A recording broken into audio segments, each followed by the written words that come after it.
Nah, hari ini kita mau belajar studi dogmatik tentang transfigurasi Yesus, ya. Khusus hari ini kita mau dalami secara detail, tapi dari sudut pandang Bapak Gereja, ya, dan juga liturgi atau ibadah. Nah, karena liturgi itulah yang menerangi teologi kita atau dogmatik kita. Oke. Saya sudah share bahan-bahannya ya di Google Classroom. Nah, nanti kita akan lihat satu-satu ya. Dan kelas kita nanti setiap minggu ke depan itu ada topik-topik yang berbeda-beda. Nah, misalnya kelas dogmatik 2, berarti kita akan banyak membahas nanti tentang inkarnasi, menjadi manusia ya, firman jadi manusia. Berarti kita akan bahas tentang manusia, lalu tentang keselamatan, dosa dan keselamatan, ya. Nah, itu di dogmatik 2. Nah, lalu di dogmatik 4 itu kita belajar tentang eklesiologi atau gereja, ya. Dan bagaimana tantangan gereja di akhir zaman ini. Ya. Nah, materi-materinya selalu ada 2. Yang pertama dari sudut pandang nanti Church Fathers, Bapak Gereja, dan juga liturgi. Ya. Nah, ini mungkin hal yang baru buat kalian. Selama ini mungkin belajarnya cuma dogmatik murni gitu ya. Dogmatik murni. Tapi kita juga mau combine dengan liturgi seperti apa. Ya, karena tradisi gereja mengajarkan bahwa ya dulu belum ada kayak munculnya misalnya Alkitab, belum ditulis atau belum dikanonkan, ya. Yang ada apa?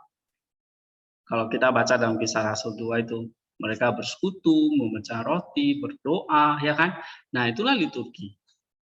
Oke, memecah roti itu perjamuan kudus, terus mereka berdoa, bernyanyi, itu semua liturgi. Nah, itu semua sudah mulai dihidupi, ya. Kalau kita lihat Rasul Petrus, Rasul Paulus, dan rasul-rasul lainnya, pada jam-jam tertentu mereka apa? Pergi ibadah, ya, pergi ibadah ke bait Allah. Nah, itu sembahyang. Nah, itu liturgi. Nah, kita hari ini kita misalnya lihat satu topik transfigurasi, ya. Seperti apa nanti misalnya di dalam Vesper atau Matins, ya. Vesper itu berarti sembahyang senja atau maghrib gitu kalau orang Islam bilangnya. Nah, lalu nanti di Matins sembahyang subuh. Nah, itu ada apa namanya? Ya, ada sembahyangnya, ada semacam nyanyiannya, ya, pembacaan firman-nya seperti itu, dan apa namanya? Nah, di situ kaya akan teologi sebetulnya yang kita belum gali, ya. Dan bagaimana kita membaca firman Tuhan, misalnya dalam konteks transfigurasi, misalnya gitu. Nah, itu semua ada dalam liturgi. Ini macam-macam ya.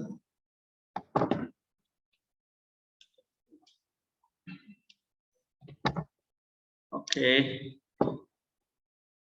Nah, tentu dalam konteks liturgi ini kita akan gabungkan dengan apa yang dikatakan oleh Bapak Gereja, ya.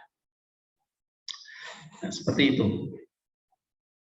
Mungkin yang kalian kalau ikut grup, misalnya kayak grup diskusi Church Fathers gitu ya kan, saya sering memberi contoh-contoh tentang apa namanya, tentang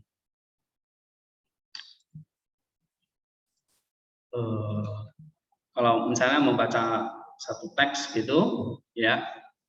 Nah, kadang saya terjemahkan, kadang tidak.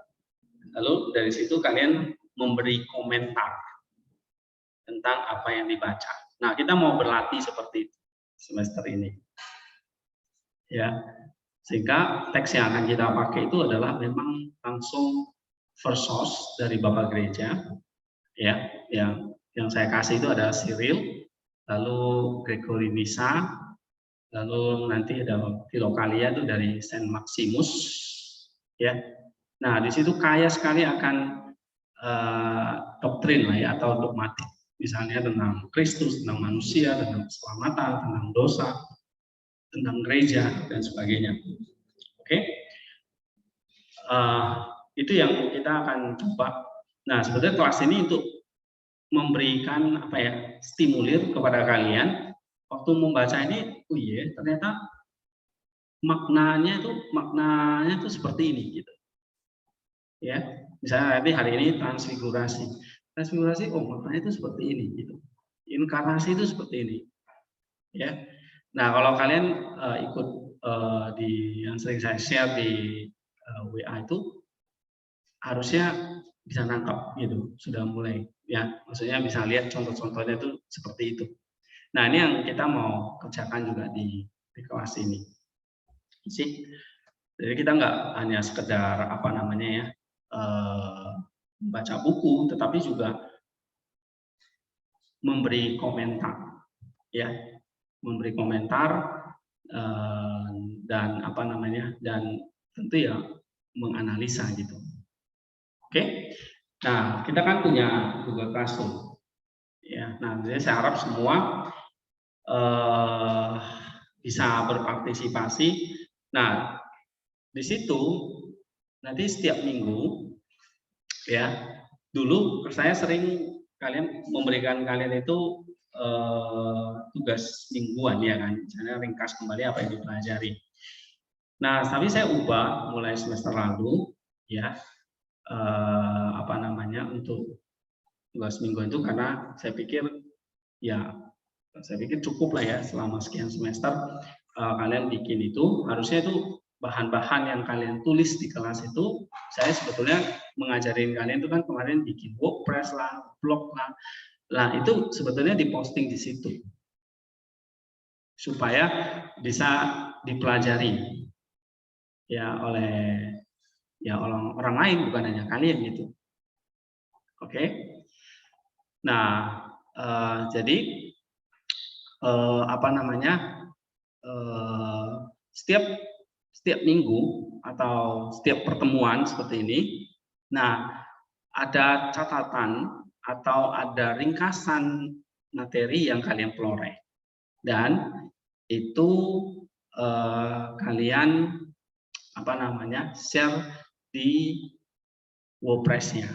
Nah, linknya itu nanti forward ke apa namanya, ke tugas yang saya maksud itu. Jadi simple. Kalian punya WordPress kan? Nah, isinya adalah misalnya hari ini belajar transfigurasi. Isinya adalah ringkasan transfigurasi itu. Nah, kalian upload di blog itu, lalu apa namanya, kalian share linknya saja ke Google Classroom. Oke, jadi saya cuma nanti klik linknya ke situ, saya cuma lihat oh sudah ada, ya. Nah, itu dikerjakan kapan? Ya setiap minggu seperti itu di blognya. Ya, jadi nggak perlu di print atau apa. Nah, tapi saya juga kepingin adalah kalian bukan hanya terima dari saya, ya. Misalnya terima itu ya cuma ringkas apa yang kalian pelajari dari saya, tetapi mulai mencoba membaca dan memberi komentar. Oke, nah itu ada buku Filokalia. Oke, saya share screen-nya ya.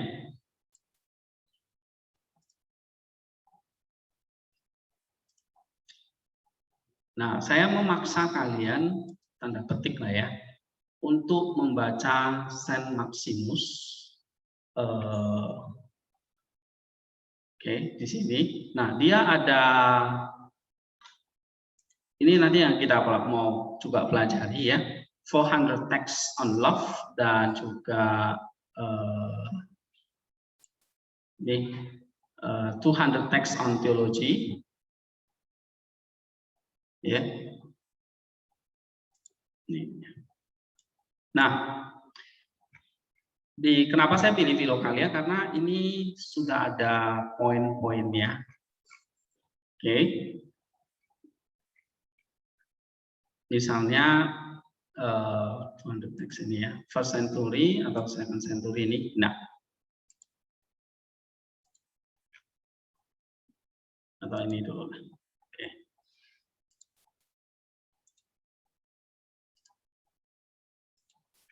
Ya, ini ya.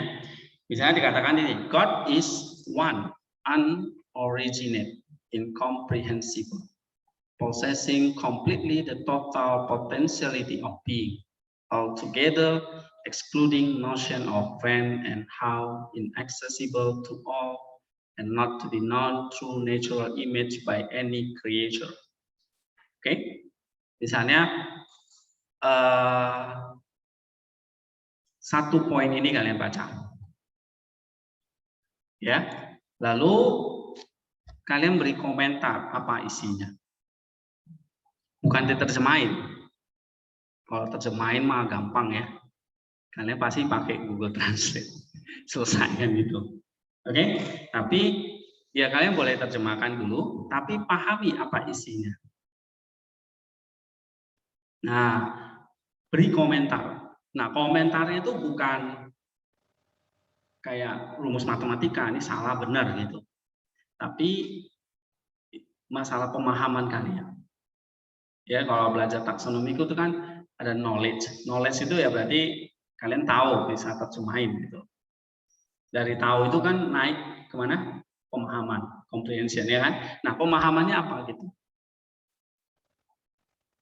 Oke. Nah, kalau misalnya ini contoh nomor 1.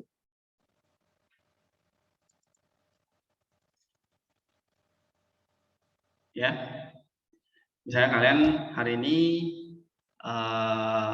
bahas transfigurasi, oke, dari ringkas. Lalu di WordPress-nya itu coba kutip Church Fathers. Saya sering kasih contoh, misalnya di Facebook saya ada ya, atau di grup itu kan. Nah, saya baca satu, lalu saya beri komentar.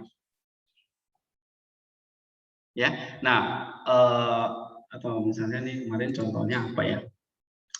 Nih, ya, di Maximus, nih ya, nomor ke-11, nggak kelihatan ya? Atau ini aja deh, nih, ini saya ganti dulu ya.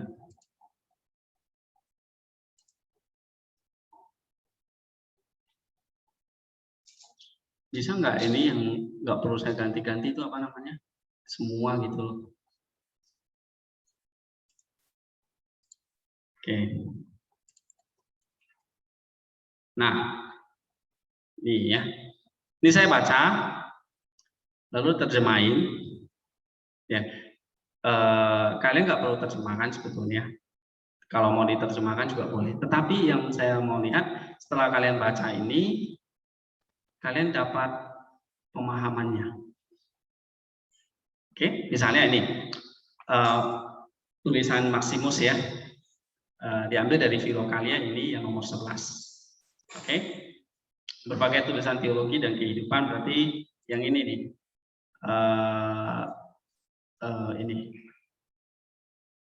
ini various text on theology, divine economy, virtues and vice yang ini. Oke, terus nomor 11 ya kan? Nih. Nah, oke, nih ya. Nah, di situ dikatakan sebagai manusia dengan sengaja kulanggar perintah ilahi ketika si iblis yang memancingku dengan harapan keilahian menyeretku turun dari kekokohan kodratiku kepada alam kenikmatan indrawi. Dan banggalah ia telah demikian membuat maut menjadi ada, sebab ia bersuka dalam kebinasaan kodrat manusiawi. Oleh karena ini Allah telah menjadi manusia sempurna dan mengambil segala sesuatu yang dimiliki kodrat manusiawi kecuali dosa. Dan sungguh dosa bukan bagian dari kodrat manusiawi. Dengan cara ini, dengan memancing si ular tak terpuaskan dengan umpan daging. Dia memancingnya untuk mengangangkan rahang ya dan menelannya. Ternyata daging itu menjadi racun baginya dan sepenuhnya menghancurkannya kekuasaan keilahian dalamnya. Tetapi bagi kodrat manusiawi terbukti menjadi obat yang memulihkan kepada rahmat asalinya oleh kuasa keilahian yang sama itu di dalamnya. Sebab sama seperti iblis mencurahkan bisa dosa, maksudnya racun dari dosa, daripada pohon pengetahuan, dan merusak kodrat manusiawi setelah mengecapnya. Demikianlah ketika ia hendak menelan daging sang tuan, ia sendiri dihancurkan oleh kuasa keilahian di dalamnya. Nah, ini artinya gini, pemahaman saya adalah bahwa sang firman itu maksudnya mengambil kodrat manusia, ya, kodrat kita. Ngapain? Melenyapkan dosa asal dalamnya, sehingga tanpa mengambil dosa asal sama sekali. Maksudnya ketika dia menjadi daging, nah dalam daging yang ada dosa asalnya itulah dilenyapkan. Sehingga gini, kemanusiaan sang firman itu seperti umpan yang mengandung kuasa ilahi yang meremukkan si ular. Nah, di sini kan ada poin penting ya. Ketika dia berinkarnasi itu sebetulnya kayak menggenapi Kejadian pasal 3. Bahwa ada keturunan perempuan yang datang meremukkan kepala si ular. Nah, itulah yang digambarkan. Oke, misalnya contoh lain.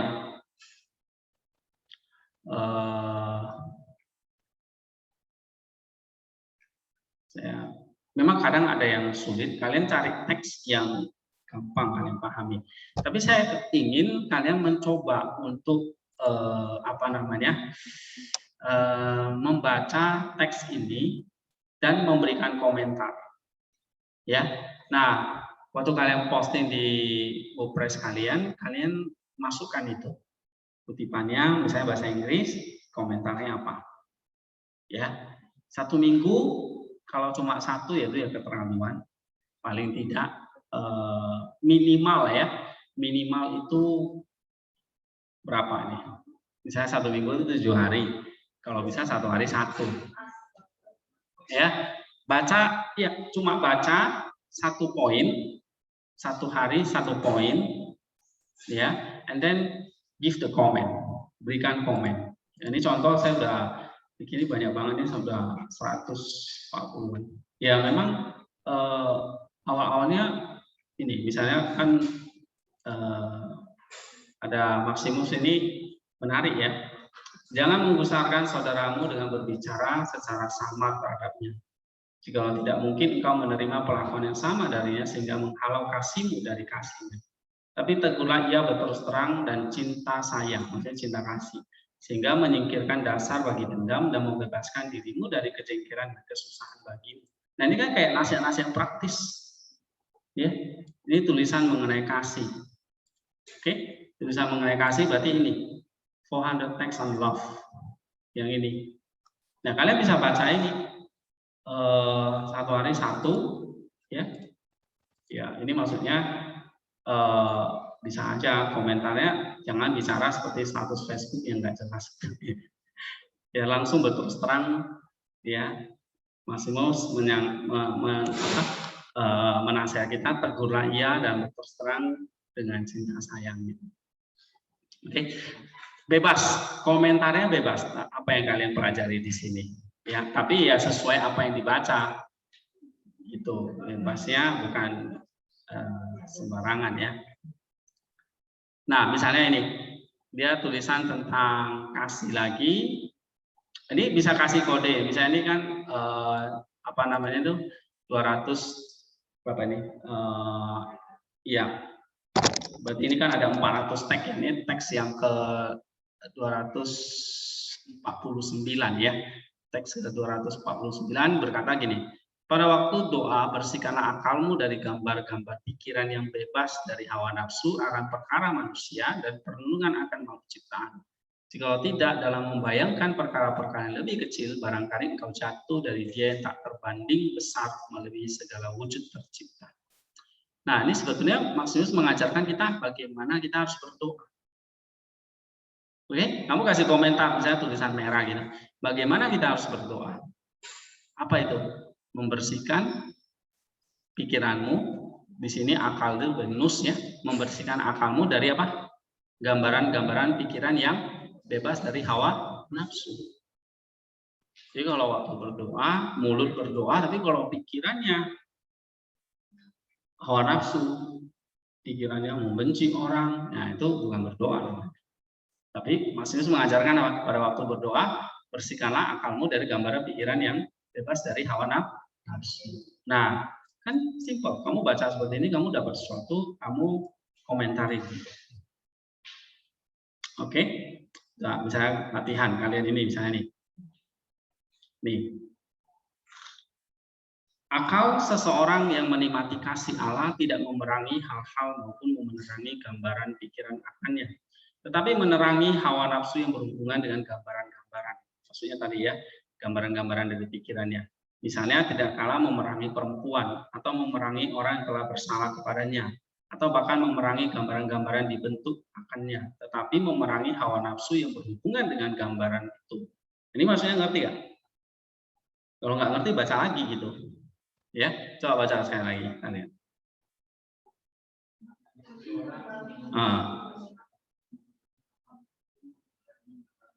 Iya. Oke, stop di situ. Pikiran kita ya, nus kita untuk menikmati kasih Allah itu bukan memerangi hal-hal atau memerangi gambaran-gambaran pikiran. Ya. Memang Cefades ini harus baca pelan-pelan. Tapi dalam maknanya. Ini yang ibaratnya saya ingin kalian tuh baca tapi benar-benar paham gitu ya. Memang sulit tapi begitu dapat kamu kayak apa namanya ya, sesuatu kayak mutiara gitu. Orang mencari harta terpendam itu atau mutiara yang berharga. That's it. Ya karena pemikiran mereka itu adalah pemikiran yang besar gitu ya, orang-orang yang memang dikaruniai Tuhan untuk mengajarin kita gitu. Oke? Ya. Bukan itu tapi memerangi hawa nafsu yang berhubungan dengan gambaran. Misalnya contohnya memerangi perempuan. Bukan orangnya yang diperangi, tetapi hawa nafsu yang timbul gara-gara perempuan itu. You ngerti? Nah, gitu. Jadi misalnya saya tulis, ketika kita memikirkan si X, contohnya si X itu bisa siapa aja ya, perempuan, laki-laki, muncul ketidaksenangan, bencilah atau apalah, atau muncullah hawa nafsu, ya kan? Gitu. Misalnya nafsu seks dan sebagainya. Itu kan hawa nafsu, ya. Nah, yang harus diperangi bukan si perempuan itu atau si X itu. Maupun gambaran akan si X dalam pikiran kita. Oke? Kamu kayak membayangkan, kan lihat perempuan, misalnya, terus kamu membayangkan perempuan itu, gambaran dari perempuan itu. Nah, dari situ timbul apa? Hawa nafsu kan? Nah, yang diperangi bukan orangnya atau gambarannya, tapi kata Mas Nuf, hawa nafsu yang berhubungan dengan gambaran si X itu. Berarti kasih itu menolak untuk berpikir jahat mengenai orang yang dituju. Jadi kasih itu kita bukan memerangi orangnya gitu, tapi kita memerangi pikiran jahat yang timbul akibat orang itu. Jadi kita nggak membenci orangnya, kita membenci apa? Hawa nafsunya gitu. Nah ini kayak gini yang saya ingin kalian baca, kalian nangkap itu apa? Ya. Oke. Nah kita misalnya masuk ke materi hari ini. Sampai di sini cukup jelas ya. Jadi berapa Pak? Misalnya kalian sanggup, ya misalnya saya beri patokan 3 sampai 7 lah. Berarti sehari 2. Ya kan? 2 hari 1. Nah kalian harus, ini banyak banget teksnya. Pak, kalau saya mau ambil yang lain, bukan Maximus, misalnya Theodorus, Thalassius, John Damascus, Theonokos, terserah, silakan. Yang penting mereka, kamu satu hari satu nomor minimal, ya. Kalau mau lebih silakan. Tentu nanti yang lebih dapat nilai lebih bagus. Kalau cuma satu ya nilainya kalah dengan yang 7 atau 10 ya. Tapi saya kasih patokan, tidak boleh satu, minimal 3 ya. Berarti 2 hari sekali satu. Saya tahu nanti mungkin kalian kalau sudah kuliah bakal sibuk, ada banyak tugas. Tapi please, pelajaran seperti ini pada seperti ini kalian harus baca sendiri juga. Tidak hanya tergantung di kelas. Dan bukan hanya sekedar baca dan diterjemahkan, tapi juga berusaha memahami dan merefleksikannya. Ya, misalnya gitu. Oke. Nah, misalnya baca, silakan kalian stabilo, kalian copy aslinya, nggak perlu diterjemahkan. Ya, yang penting refleks pemahaman kalian. Ya gitu. Nah, itu dimasukkan di WordPress-nya. Oke. Nah, itu sebagai salah satu tugasnya. Nah, yang kedua adalah memang nanti di akhir semester ya kalian wajib menulis satu paper tentang topik yang kita bahas. Jadi tugasnya cuma itu. Tidak ada ujian, tapi satu paper, halamannya berapa? Halamannya semua satu spasi aja, ya, satu topik, tapi bukan bikin artikel jurnal, bukan, tapi satu topik yang nanti kalian akan interaksi dengan bahan-bahan yang kita pelajari. Ya, misalnya nanti topik transfigurasi. Nah, kalian kembangkan itu menjadi berapa poin gitu. Nah, nanti dari situ bisa dikembangkan jadi artikel jurnal. Minimal bikin paper. Nah, nanti dari hasil kelas ini, kalian punya banyak artikel di WordPress dan kalian bisa publish ke artikel jurnal. Ya. Nah, semua kan sudah belajar sama Bu Jessica kan kemarin. Nah, saya kira sudah tahu caranya. Ya, karena ini mata kuliah 3 SKS, jadi tugasnya ada berat dikit. Oke, sebetulnya nggak berat amat lah, ringkas, ya kan? Lalu di post ke WordPress. Ya, kita memang perlu ketekunan, artinya gini, jangan ditunda, karena tiap minggu, ya kan? Nah, lalu yang kedua, memang nanti dalam perjalanan kuliah ini kalian kalau dapat topik yang menarik yang kita bahas, nah itu silakan. Saya nggak butuh panjang-panjang, yang penting itu precise, tepat, ya. Lalu memang itu sesuatu yang baru, gitu, ya. Jadi kalau bukan eksegesis ya,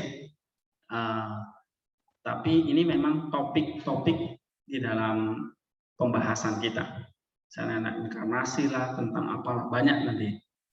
Ya, kalian bisa bahas precise, misalnya berapa halaman, misalnya satu spasi 5 halaman sampai 7 halaman.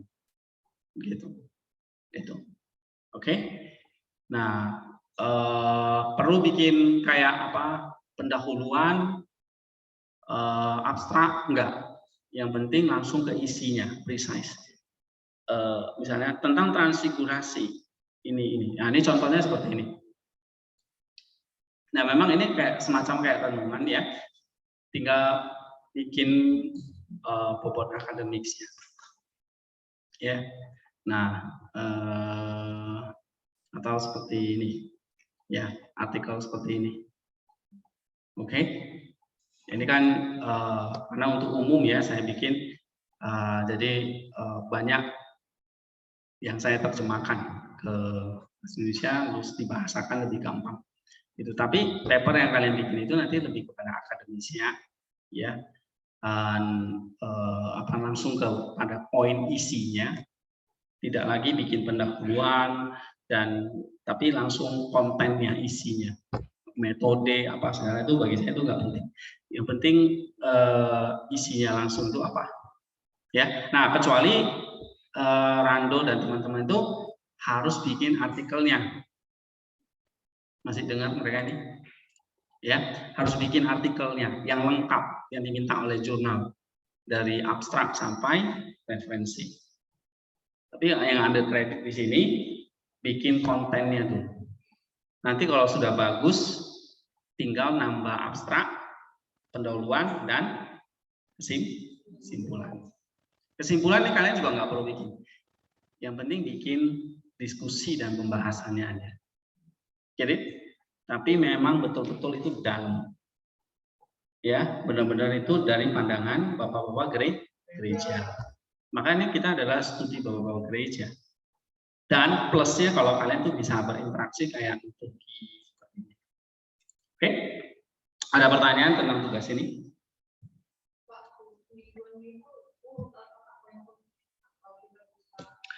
Oh, yang ini, yang bapak gereja. Terserah mau ambil yang mana. Enggak mesti. Enggak mesti. Hah? Random aja. Yang mana yang kalian, seperti yang saya share kalian itu kan random. Ya kan? Kadang bapak gereja ini, kadang bapak gereja itu. Ya kan? Yang penting saya baca apa, oh ini menarik banget bagi saya. Nah, lalu saya komentari gitu. Mungkin nggak semua kalian paham, nggak semua kalian ngerti, atau nggak menarik, tinggalin, baca lagi yang lain. Oke? Nah, tapi kalau bagi saya, yang saya baca ini semuanya bagus-bagus gitu. Mau diajari yang mana juga bingung. Gitu. Tapi nanti untuk kelas ini saya akan pakai Maximus saja, ya, akan pakai Maximus. Kenapa Pak Eti kalau kalian? Karena ini sudah ada poin-poin dan ringkas padat, gitu. Ya. Nah, ini sudah ringkas. Kecuali kalau kalian baca seperti ini, misalnya kayak gini kan panjang banget ya. Nah, nggak usah yang filokali aja. Karena ini lebih kepada pembentukan spiritual, filokali ini. Selain nilai-nilai apa dogmatiknya juga banyak di situ. Ya. Nah, ini kalau contoh-contoh saya kira udah banyak ya, kalian bisa pahami. Misalnya nih, sama seperti pikiran mengenai api tidak menghangatkan badan, demikianlah iman tanpa kasih tidak mewujudkan terang pengetahuan rohani dalam jiwa. Ini kan udah pernah saya ajarin ya. Oke, mungkin yang semester 3 belum pernah ikut, tapi yang semester atas mungkin udah pernah. Ini kan diambil dari ini, Maximus yang judulnya 400 Texts on Love, ya, 400 teks tentang kasih. Nah, kalau kalian baca di sini, nangkep apa? Nih, sama seperti pikiran mengenai api tidak menghangatkan badan, demikianlah iman tanpa kasih tidak mewujudkan terang pengetahuan rohani dalam jiwa. Ini teksnya singkat ya kan, cuma satu kalimat, tapi dalam luar biasa. Gitu. Ya, teks ke-31. Coba yang ini. Ya, dari sini ya. Nih. Ini saya baca kan, saya stabilo yang bagi saya itu sangat menarik gitu. Nah, just as the thought of fire does not warm the body, so faith without love does not actualize the light of spiritual knowledge in the soul. Ya, kalian nggak mesti terjemahkan, tapi yang penting dipahami. Nah, apa yang pemahaman kalian di sini? Coba, ada yang bisa kasih pendapat? Oh, terjemahannya ini. Sama seperti pikiran mengenai api tidak menghangatkan badan, demikianlah iman tanpa kasih tidak mewujudkan terang pengetahuan. Cuma kalian tolong di atasnya kasih judul ya. Nanti waktu kalian kutip ya. Jangan tiba-tiba nomor, terus siapa. Nah, kalau ini kan jelas ya. Maximus 400 tulisan mengenai kasih nomor keberapa. Jadi judul bukunya nomor berapa. Ya kayak waktu kalian kutip ayat lah. Matius pasal sekian ayat sekian gitu kan. Oke. Nah, ini kalian pahaminya apa? Nah, di sini apa?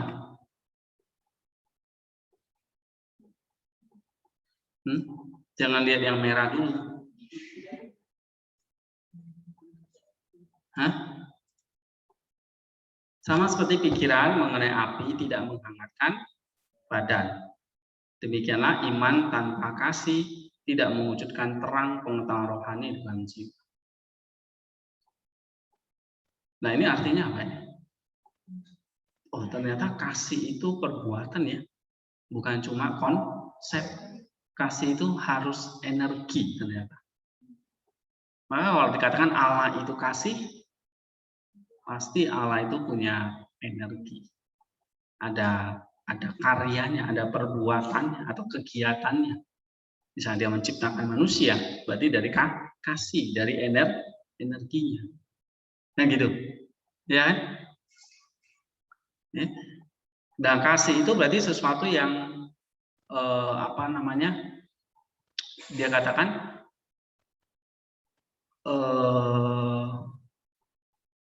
apa yang tidak bergerak dan berkegiatan itu kita sebut mati. Sebab iman tanpa perbuatan itu mati. Mati itu berarti apa? Sesuatu yang tidak bergerak, tidak ada kegiatan, tidak ada perbuatan. Ya mati gitu. Gak bergerak sama sekali. Nah, sedangkan dia hubungkan iman tanpa kasih.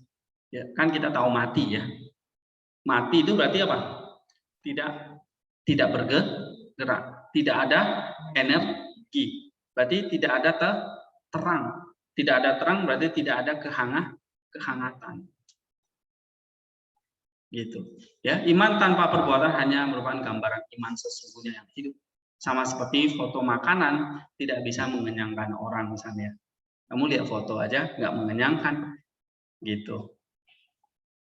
Ya, nah, itu misalnya dikatakan masih. Kalian bisa memberi komentar seperti itu.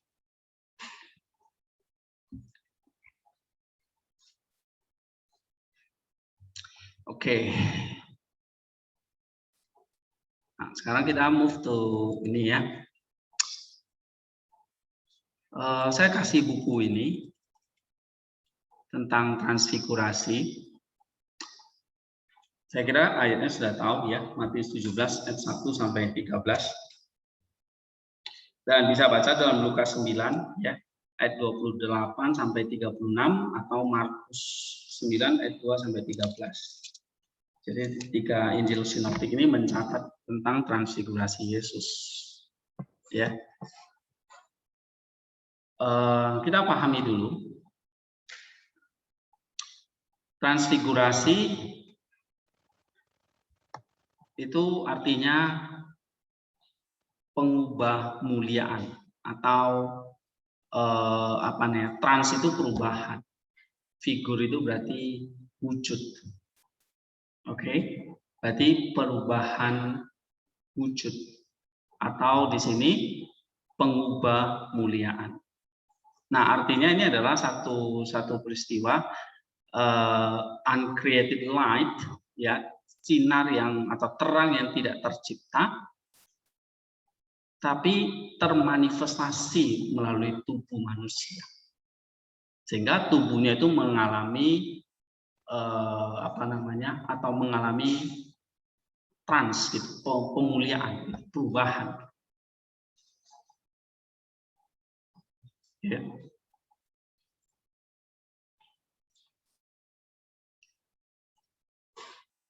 Nah ini.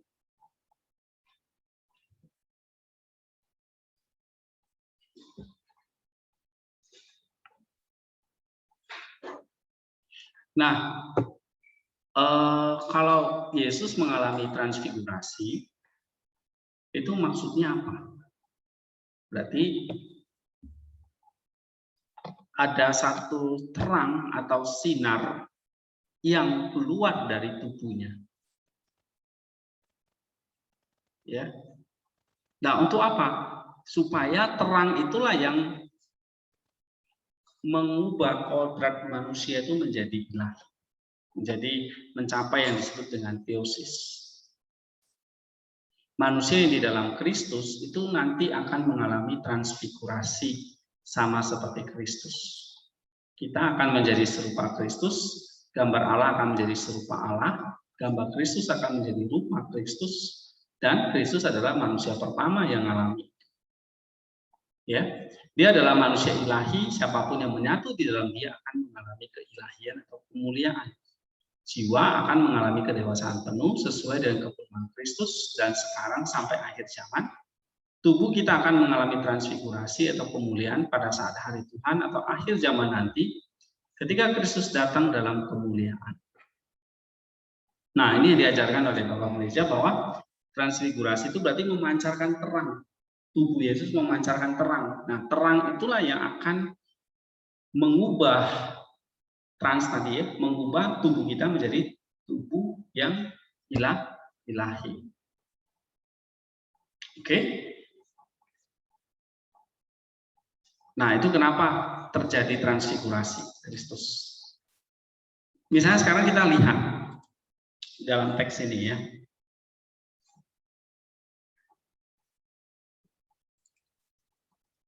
Nah, ini ada nyanyian Vesper nih tentang transfigurasi.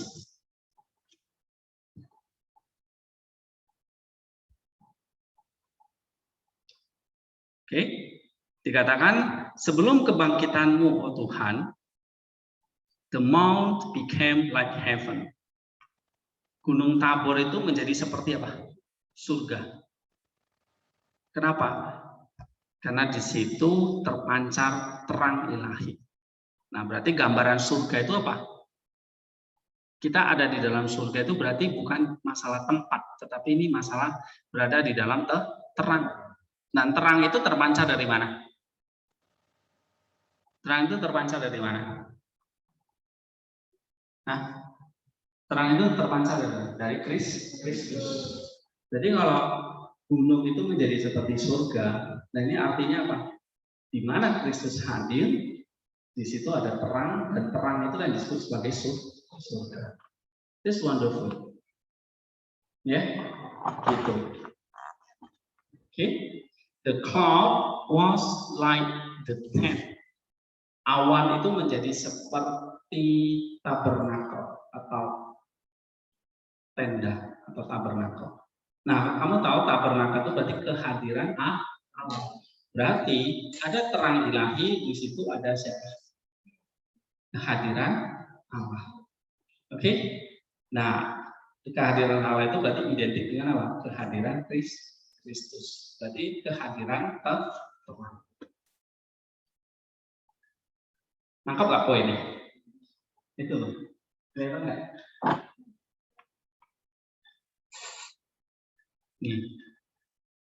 Ini baru satu paragraf ya. Ini masih banyak sekali. Ya. Coba tadi yang saya jelaskan apa? Transfigurasi itu berarti apa? Tadi di sini dikatakan apa?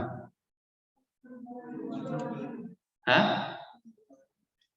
Pengubah muliaan, pengubah wujud, karena terang tubuh Yesus itu bersinar sampai mata para murid itu nggak bisa menatap, ya kan? Ada terang ilahi yang terpancar keluar dari tubuh manusia. Nah, dari sini kalau terang itu masuk ke dalam tubuh kita, maka kita jadi seperti dia. Iya, maka di sini transfigurasi itu sebetulnya saya katakan tujuan akhir hidup manusia menjadi seperti Kristus, menjadi seperti atau serupa dengan Kristus. Oke? Nah, misalnya kalau kita baca ini, kehadiran Kristus di atas gunung itu menjadi seperti surga. Berarti kita ngerti bahwa kehadiran terang itulah kehadiran surga. Dari mana terang itu berasal?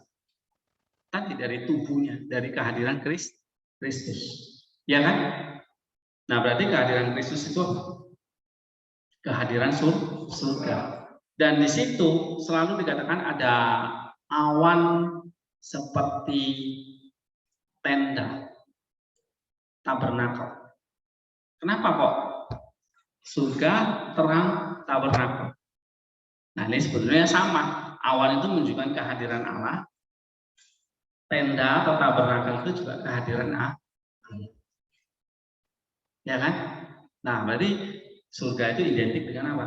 Kehadiran Allah, kehadiran terang itu. Dan gunung itu menjadi surga karena di situ kehadiran Kristus. Ya, Kristus yang bertransfigurasi. Oke, paham di sini? Nah, you will transfigure and the Father bore witness to you. Peter, James, John, Stephen. Since they would also be with you when you were betrayed. Nah, transfigurasi terjadi sebelum penyaliban Kristus. Ya. Lalu apa namanya? Di sini dikatakan ketika Kristus itu mengalami transfigurasi, Allah Bapa itu memberi kesaksian kepada kamu, Petrus, Yakobus, Yohanes ada di sana. Ya, karena mereka akan bersama dengan kamu ketika kamu dikhianati. Oke, jadi Allah Bapa itu waktu Yesus mengatakan transfigurasi, Allah Bapa itu apa? Memberi kesaksian kepada anaknya, yaitu Kristus. Ya, nah ini artinya apa? Kenapa kok transfigurasi dialami sebelum penyaliban? Nah ini artinya supaya para murid itu melihat. Nah, maka di sini dikatakan so that by seeing this wonder of yours now, they would not be frightened by your sufferings later. Nah, berarti tujuan transfigurasi untuk kenapa kok diajak 3 murid itu? Tujuannya apa? Supaya mereka tidak takut oleh penderitaan nanti. Mengapa? Karena mereka melihat cahaya ilahi. Melihat surga tadi, melihat kehadiran Allah tadi. Nah, ini untuk menguatkan iman mereka, supaya mereka tuh bisa menghadapi itu. Kenapa? Karena Tuhan menunjukkan kalau kamu menderita bersamaku, kamu nanti jadi seperti ini, seperti aku. Ya. Nah, waktu kita baca seperti ini, nah kita dapati satu satu pemahaman ya bahwa terang yang terpancar dari Kristus ini akan mengubah kita, oke? Sehingga kita dikuatkan, bisa menghadapi berbagai macam penderitaan. Nah ini dari nyanyian di Vesper ya dari Stikera. Lalu kita coba lagi nih, misalnya ini.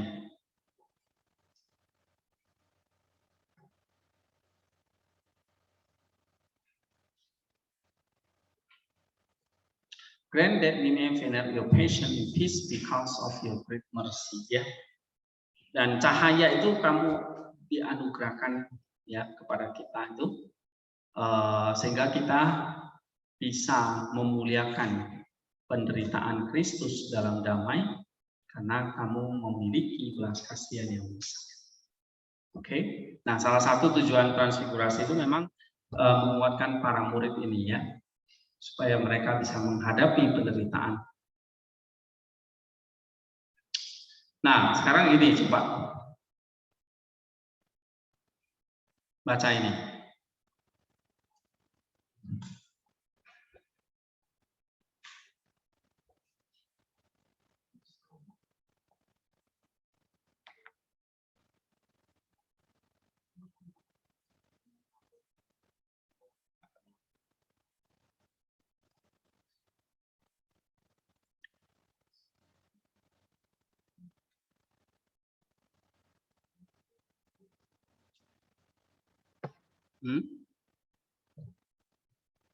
Ini maksudnya apa?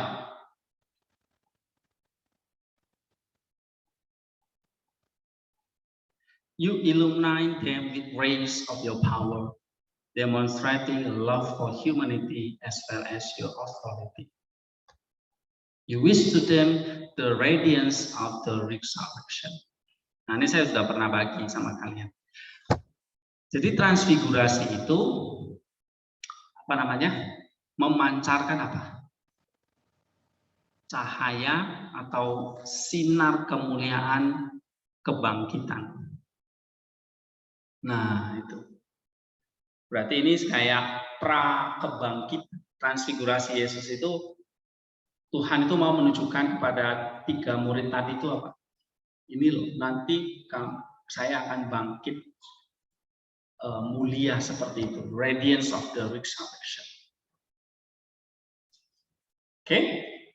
Dan sehingga kita berharap kita juga akan mengalami kebangkitan. Ya, resurrection in peace gitu. Okay. Nah, itu satu D. Transfiguration itu menunjukkan the radiance of the resurrection. Gitu. Ya. Nah, tadi transfigurasi yang pertama itu cahayanya itu mengubah kita. Sama seperti misalnya contohnya apa ya? Kamu nih katakanlah bajumu kotor ini, terus kamu cuci gitu, ya. Tapi kamu nggak jemur di bawah sinar matahari gitu. Kira-kira baju itu bersih atau bau atau masih kotor gitu, bau atau kotor? Walaupun kamu sudah sikat, kamu udah bersihin gitu. Tapi kamu nggak pernah jemur di bawah terik matahari gitu. Gimana? Tetap bau ya kan? Malah tambah bau ya kan? Kena sabun mana? Nah, seperti itu kira-kira. Jadi dengan usaha manusia kita nggak bisa apa?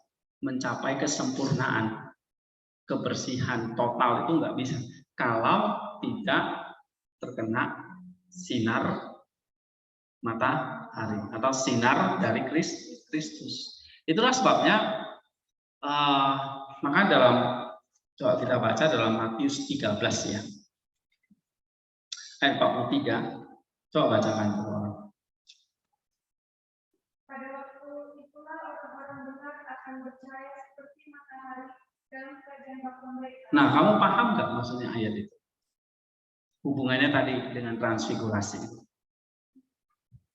Kamu orang benar akan bercahaya seperti matahari. Right, betul.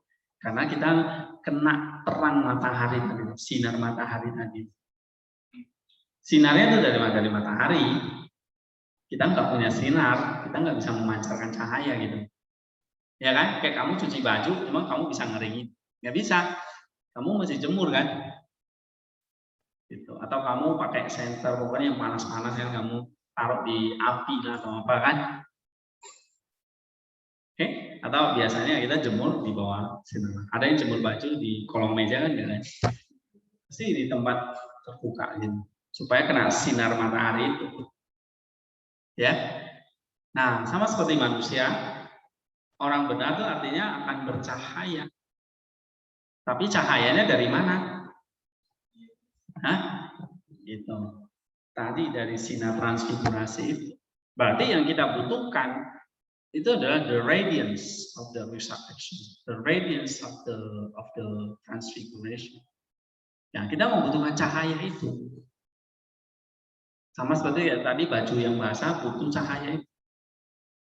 Oke, nah baru di sini kita bisa bercahaya sama kayak kamu tuh berjemur di terik matahari yang panas, ya, maka kamu jadi terang, bercahaya, kelihatan gitu.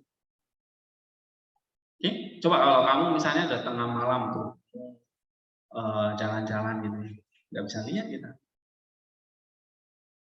Oke, karena nggak ada sinar. Nah inilah transfigurasi itulah apa namanya, rays of your power, ya, illuminate them with rays of your power. Jadi Kristus itu seperti matahari mengiluminasi, memberikan cahayanya. Jadi illuminate them with rays of your power itu artinya kayak matahari memberikan sinarnya kepada kita. Nah, transfigurasi itu kita lihat tuh kayak Kristus memberikan cahayanya kepada kita. Ini ya, ini ada ikonnya seperti ini. Ini ya, atau mungkin ini kelihatan lebih jelas ya. Nah, ini dia. Jadi gambarannya itu kayak mandora matahari gini. Ya. Dia kayak seperti matahari membuat kita ini menjadi orang benar, bercahaya. Kita bercahaya gara-gara kena sinar ini. Nah, sinar inilah yang tadi, the radiance of resurrection itu, sinar kebangkitan. Artinya apa?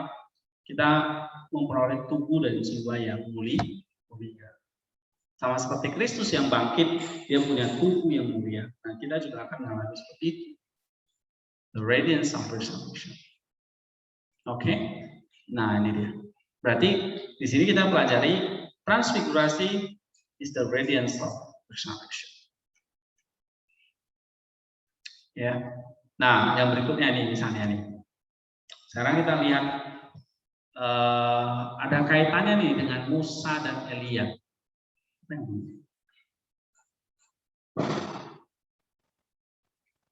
Ada kaitannya nih antara Musa dan Elia. Coba kita baca di sini ya. Nih.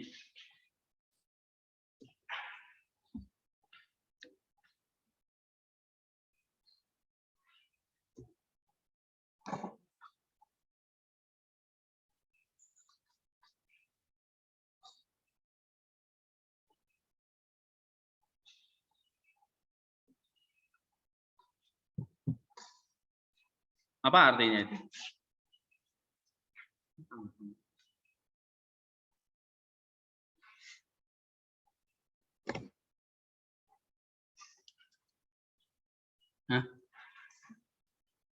Nah, kalau kita lihat ikon di sini, ya,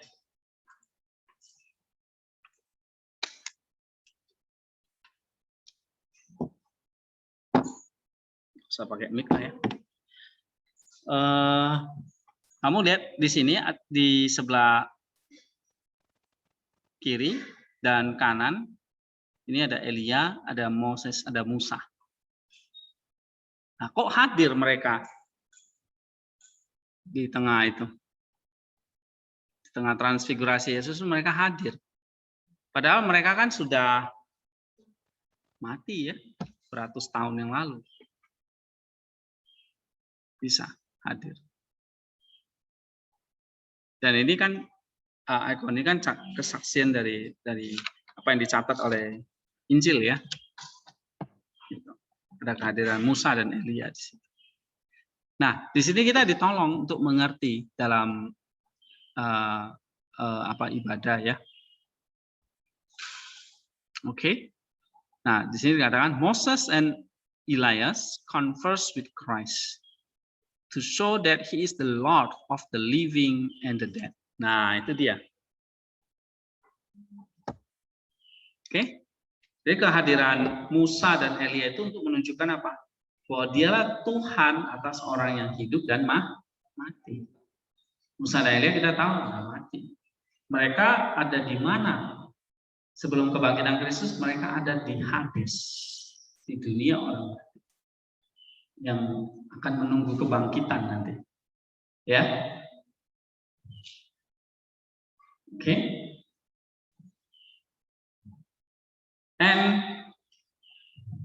Nah, kan kalau para nabi itu kan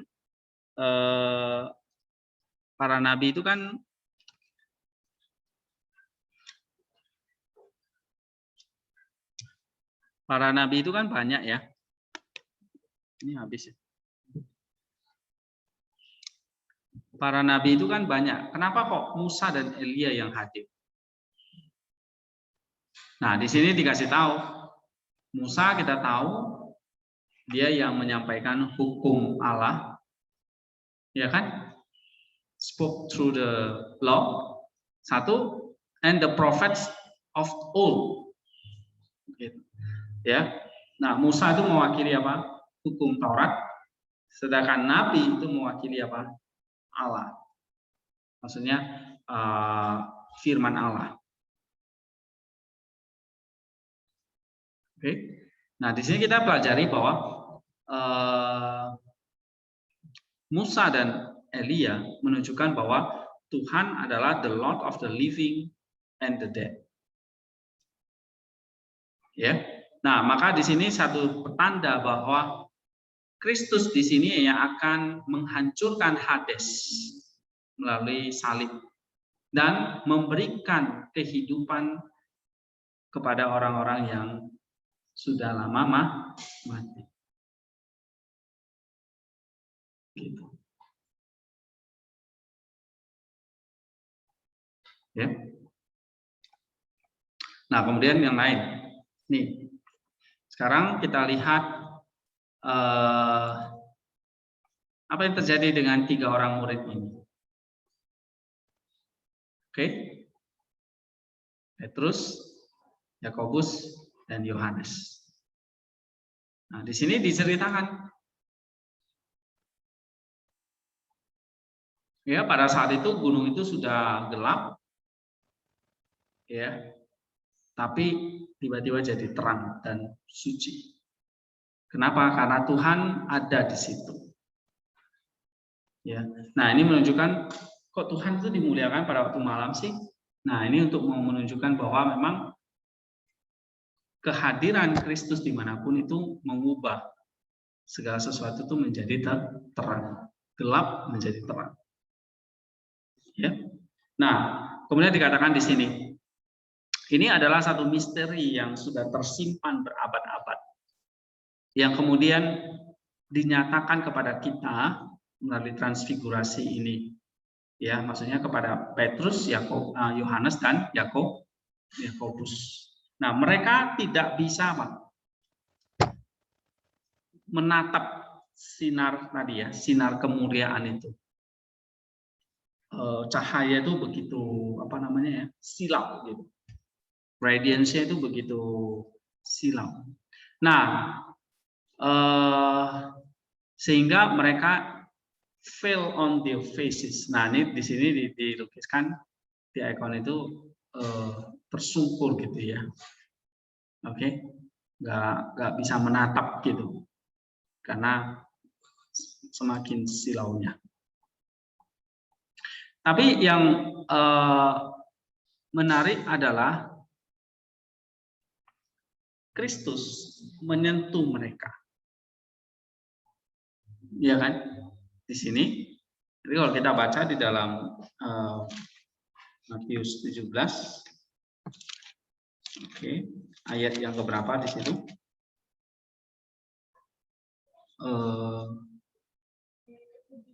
7, coba bacakan.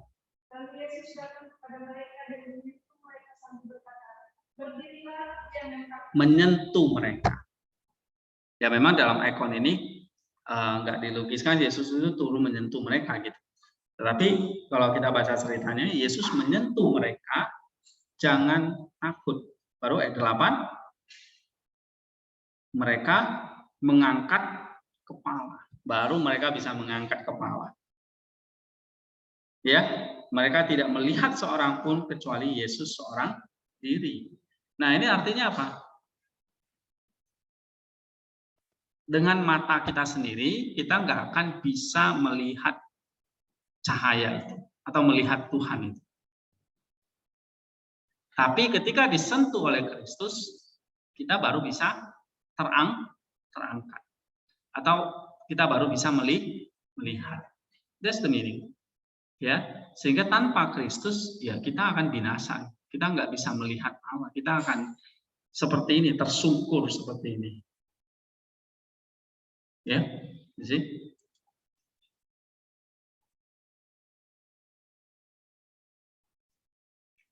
Nah,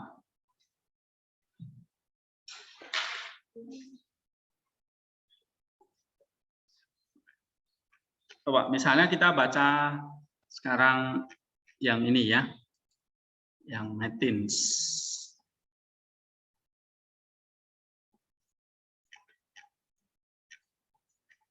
Nah, nih misalnya.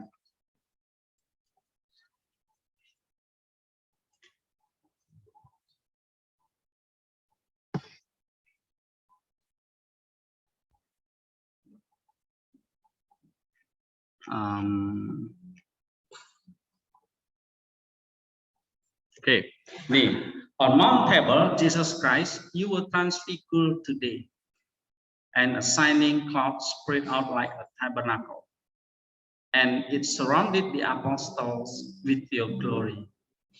And they, in their amazement, turned their gaze to the earth, for they could not endure to see the brilliant light of your face, unapproachable glory, O unoriginal Savior and God. O Lord, who shine then your light upon them. We pray you also illumine our soul. Nah, ini artinya apa? Di atas gunung, di Gunung Tabor, Yesus Kristus mengalami transfigurasi. Ya, a shining cloud, awan yang terang memecah gitu ya, seperti tabernakel. Nah, ini kan menunjukkan apa? Kehadiran Allah kan di sini. Ya, maka nanti ada kesaksian Allah kepada anaknya. Tapi itu juga gunung itu dikelilingi oleh apa? Para rasul. Nah, jadi kamu lihat lengkap ya. Ada kehadiran, ini kehadiran mewakili dunia orang mati. Para rasul ini dunia orang yang hidup. Nanti juga mewakili gereja. Ya. Lalu di sini ada awan terang ya, menunjukkan kehadiran Tuhan atau kehadiran Allah. Oke, jadi ada cloud, tabernacle, and then apostles, ya, dan mereka tuh sangat amazed, ya, kagum atau kayak apa namanya orang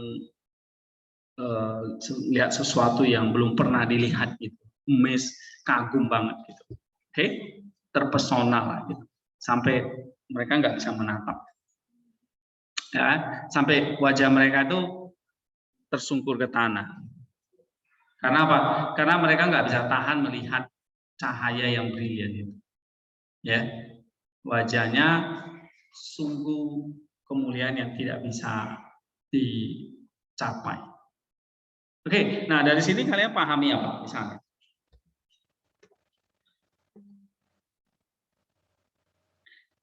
Kalau saya, cahaya kemuliaan Allah itu unapproachable glory. Cahaya kemuliaan Allah itu memang nggak bisa kita dekati. Ya, maka para murid itu nggak bisa melihat. Jadi apa namanya, cahayanya yang begitu kayak kamu bisa lihat matahari langsung gitu, dengan terik-teriknya. Matahari itu nggak bisa. Apalagi sang pencipta matahari. Jadi, nah kira-kira gitu gambarannya, unapproachable glory, gitu. Ya, tapi menariknya tadi saya katakan, Kristus turun dan menyentuh, touch, ya kan? Nah, nanti di sini diceritakan juga. Nah, ini artinya apa? Bahwa Allah yang tidak tersentuh sekarang jadi manusia, maka dia bisa menyentuh kita. Kalau Kristus tidak atau firman Allah itu tidak jadi manusia, dia bisa nggak menyentuh? Tidak bisa. So, ada Kristus yang datang jadi manusia, maka bisa menyentuh. Nah, maka kalau tanpa inkarnasi, that's very apa namanya? Itu akan sangat ya, kita nggak bisa melihat cahaya itu, kita nggak bisa disentuh.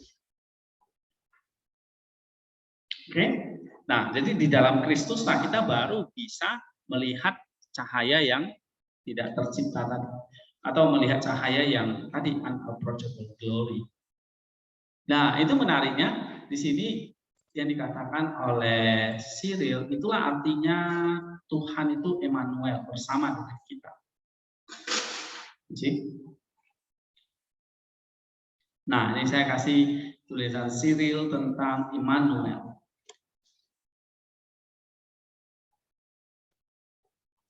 Oke, nah dikatakan Immanuel itu Kan kalian tahu lah kalau misalnya dekat Natal itu belajar Lukas 1 atau Lukas 2 ada Immanuel ya, kira namanya Immanuel. Itu siapa itu? Nama siapa itu?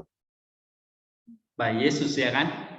Itu artinya Allah beserta kita. Paling cuma itu kita tahu. Immanuel artinya apa? Oh, nama tetangga saya.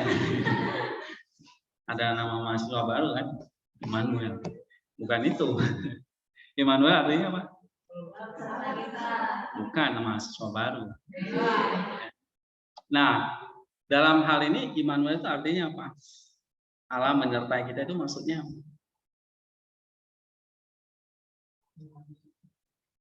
Allah menyertaiku dalam perbuatan dosaku. Allah menyertaiku dalam ketakutanku. Gitu. Kita selalu memahaminya secara subjektif, ya, emosi, feeling dan sebagainya. Tetapi yang dimaksud dengan Immanuel itu sebetulnya apa? Tuhan jadi manusia supaya ini dia dibuat jadi seperti natur kita, ya. Dia yang unchangeable nature, natur yang tidak berubah, tadi natur ilahi, lalu mengambil daging Maria dan menjadi manusia, berarti dia punya natur manusia, sehingga dia bisa bersama dengan kita. Artinya apa? Mengubah natur itu, mentransfigur natur itu, sehingga manusia itu bisa melihat cahaya ilahi. Nah, dengan melihat cahaya itu, maka ibarat tadi baju tadi yang kering, yang basah, yang bau itu lama-lama jadi bersih. Ya, kamu jemur baju ya kan, awalnya bau, kamu keringkan jadi bersih. Jadi jadi putih lagi baju. Nah, seperti itulah kita butuh cahaya. Semua orang butuh cahaya. Tapi gimana kita bisa mendapatkan cahaya itu? Dengan berada di dalam Kristus. Tapi bagaimana kita bisa berada dalam Kristus? Dikatakan dia dibuat, he was made in our condition, in human nature. Tapi bukan kehilangan natur aslinya, cuma dia ibaratnya memiliki natur tambahan, itu manusia.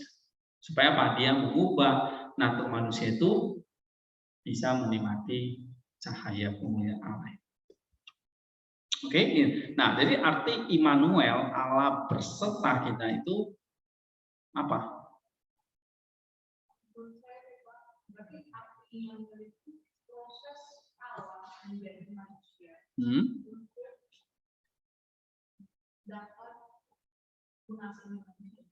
Supaya manusia itu,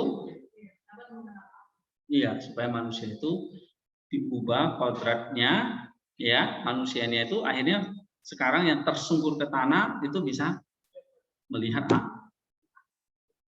Itu artinya Allah beserta kita. Ya. Berarti itu bukan sebuah keberadaan Allah di dekat kita, tetapi itu sebuah proses.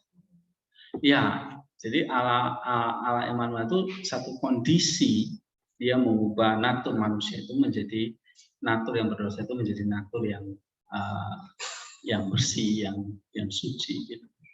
Oke, jadi bukan kayak Allah,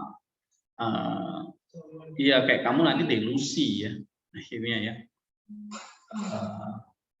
Kan ada orang yang sampai delusi, membayangin Allah itu ada di depan dia, padahal Allah nggak bisa dilihat ya kan gitu kan. Bukan delusi seperti itu. Tapi Allah beserta kita itu adalah tadi Kristus datang menyentuh kamu itu, touch you, menyentuh kamu supaya kamu bisa melihat cahaya kemuliaan ini. Ya. Nah ini memang very mystical, ya, cahaya itu seperti itu, ajaran seperti ini. Tetapi itulah yang diajarkan oleh Bapak Gereja. Nah kita perlu pahami di sini, ya. Nah kamu sekarang coba baca teks ini. Ini arti Immanuel. God, the Word become with us, kan gitu kan? Allah bersama dengan kita itu. Artinya di sini Allah bersama dengan kita itu, Allah itu harus berubah wujud nih jadi manusia. Bukan sekedar Allah ngomong di surga, ya aku berserta kamu gitu. Tapi dia sendiri berubah wujud. Maksudnya apa ya? Dia mengalami yang namanya incarnate. Artinya dia mengambil daging manusia. Tapi tanpa kehilangan keilahiannya. Without forsaking his own nature. Nah, ini kata sih ya. Oke. Nah, ini jadi teks seperti ini nanti yang mau kita baca.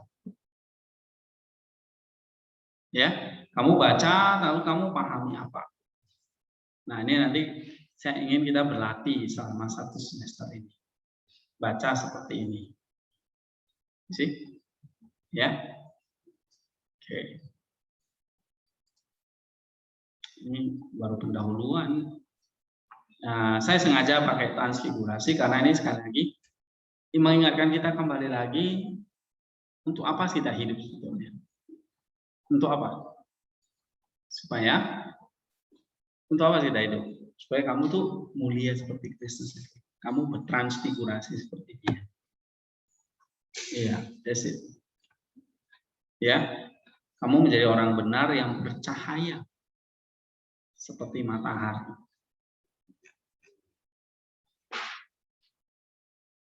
Oke, nah kita lanjut di sini. Misalnya, apa lagi yang kita bisa pelajari dari ini ya?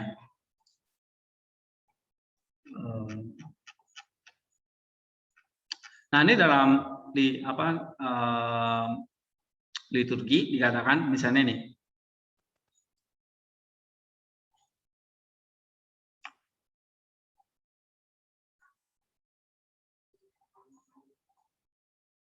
Jadi menunjukkan kepada muridmu kemuliaanmu, ya.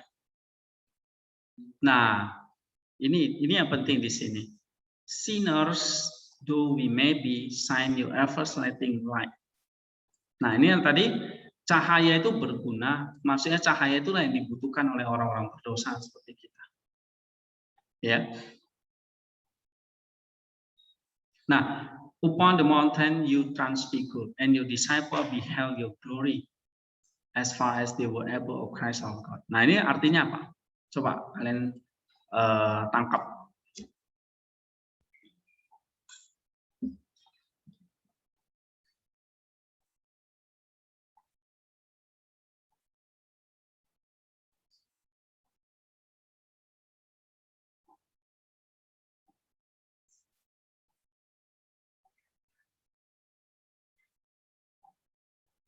Hah?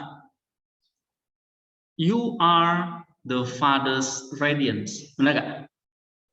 Nah, ternyata di sini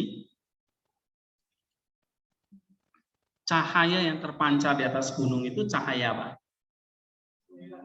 Cahaya apa di sini? Cahaya dari Sang Bapa. Father's radiance. Jadi Sang Anak itu adalah apa? Cahaya dari Sang Bapa. Ada ilustrasi seperti matahari. Mataharinya itu Sang Bapa. Cahayanya anaknya. Kehangatannya, panasnya itulah Roh Kudus. Ya, kira-kira seperti itu ya. Ini nggak salah dalam tulisan Maximus juga ada seperti itu. Nih. Sang Anak dan Sang Roh itu terang dari matahari. Pancaran dan sinar dari matahari. Ya.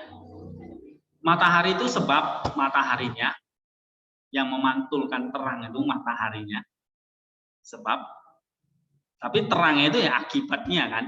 Akibat ada matahari itu kan. Gitu. Nah, Sang Anak itu akibat dari peranakan, Sang Roh itu akibat keluaran. Ya, Sang Anak dan Sang Roh itu tanpa asal mengenai waktu, bukan mengenai sumber mereka, yaitu Sang Bapa. Nah, ini misalnya dijelaskan oleh Thalassius ya dalam Filokalia juga. Oke, ini kita nggak membahas alat Tritunggal dulu. Tadi saya ingat yang matahari tadi ya, yang tentang teks ini.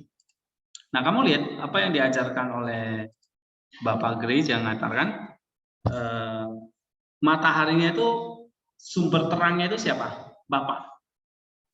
Oke? Tapi dari sumber itu memancarkan apa? Cahaya. Cahaya itulah cahaya akibat peranakan dikatakan di sini. Berarti kalau orang melihat matahari, otomatis melihat terangnya, nah itu melihat terangnya itu cahayanya itulah sang anak. Ya. Nah, kemudian sampai nih ke bumi nih. Lalu kita merasakan cahaya itu kayak apa? Panas ya kan? Hangat ya kan? Panas misalnya. Nah, panasnya itulah yang seringkali disebut sebagai Roh Kudus. Panasnya itu masuk ke dalam tubuhmu. Ya, sampai kamu gosong hitam ya kan? Nah, Roh Kudus itulah seperti kayak panasnya itu yang menghangatkan kamu. Gitu. Oke. Nah, jadi menarik ya, dalam transfigurasi itu kita lihat bahwa ini adalah the Father's radiance. Tapi kamu lihat ini juga adalah your patience. Ya kan? Yesus sengaja menunjukkan kepada murid-muridnya itu ini kasihnya dia kepada manusia, baik pada orang yang hidup maupun orang mati. Jadi transfigurasi itu pra kebangkitan, bahwa dia akan bangkit. Pertama dia akan turun ke dalam Hades, membangkitkan, menolong Musa dan Elia. Itu udah ditunjukin sama si murid-muridnya. Aku akan nolong dua orang ini nanti. Kalau aku udah turun atau aku mati, aku turun dalam dunia orang mati, aku akan nolong orang-orang dalam perjanjian lama. Oke? Musa, Elia, Adam, Hawa, Daud dan sebagainya. Ya tolong semuanya. Nah, lalu dia bangkit, ya, itulah cahaya kebangkitan itulah yang kita alami. Nah, kapan kita mengalami cahaya kebangkitan itu? Ya, pada saat kita ikut beserta dalam kematian dan kebangkitan Kristus, yaitu apa?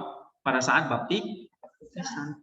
Jadi baptisan itu kayak kamu mengalami transfigurasi di Gunung Tabor, lalu kamu disalib, lalu kamu bangkit secara spiritual. Ya. Jadi kapan kamu mengalami cahaya kebangkitan itu? Pada saat kamu dibaptis. Nah, pembaptisan itulah yang menghadirkan cahaya itu, yang tadi dari matahari sampai ke dalam kulitmu, dalam dirimu, cahaya itu masuk. Maka kalau kita pelajari secara ilmu medis kan, orang kena sinar matahari tujuannya pasti dapat vitamin D ya katanya, ya kan? Oke, kita dapat vitamin itu. Jadi kalau kita ada di bawah cahayanya Kristus, cahayanya matahari, yaitu Kristus tadi, ya, maka tubuh kita itu juga akan dapat sesuatu, dimuliakan. Nah, itulah nanti tubuh yang mulia tadi. Tubuh yang tidak lagi binasa. Oleh karena apa? Cahaya tadi. Oke? Nah, oleh cahayanya itu yang membuat tubuh kita itu menjadi tidak binasa. Ya. Jadi misalnya dari kalimat ini menarik, bahwa terangnya anak, terangnya Kristus itu ada terangnya Sang Bapa. Berarti kita ngerti nih, Bapa itu sumber, berarti dialah mataharinya, cahayanya itulah anaknya. Kira-kira seperti itu ya, ilustrasinya. Oke, ini masih banyak ya di Matius ini tentang transfigurasi.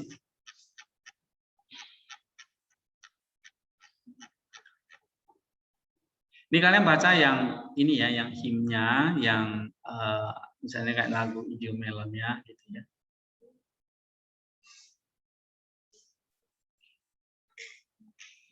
Ini 550. Nah, sekarang coba ini. Apa artinya ini?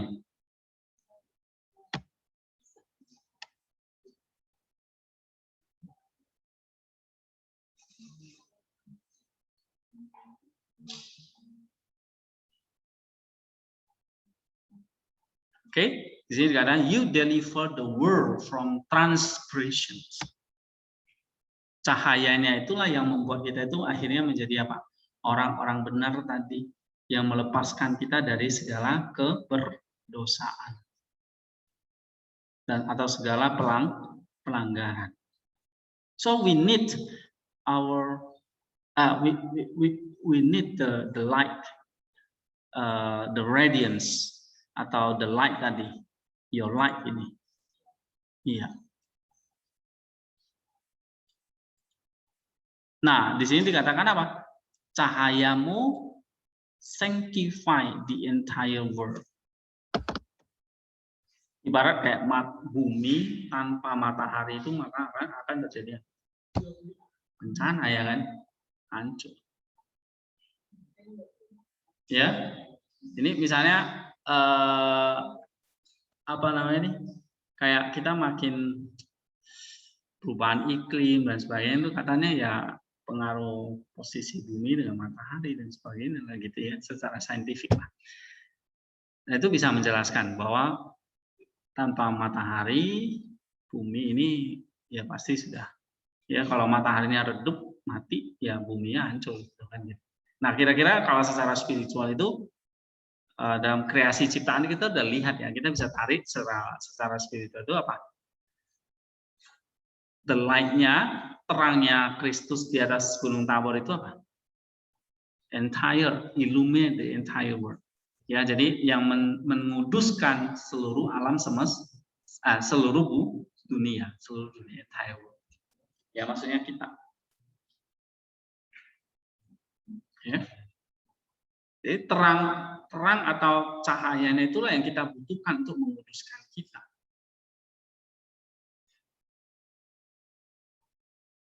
Oke.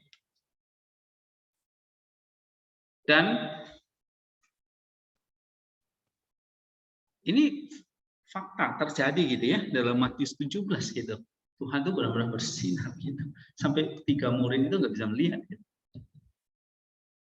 Nah, terangnya itu yang kita butuhkan untuk menguduskan kita. Supaya apa?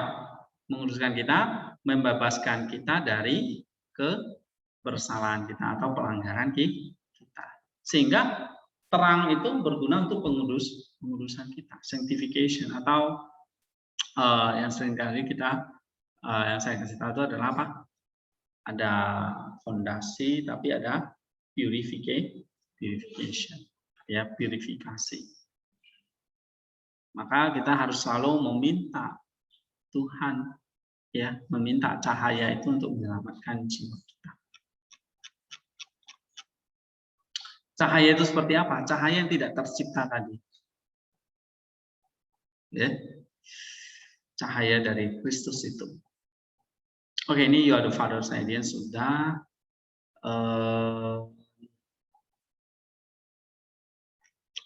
Oke.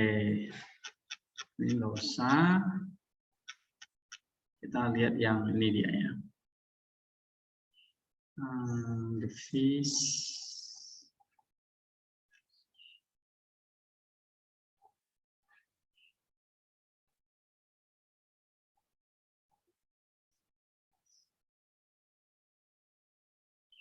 Nah, ini dalam sembahyang Martin di situ juga mengatakan gini.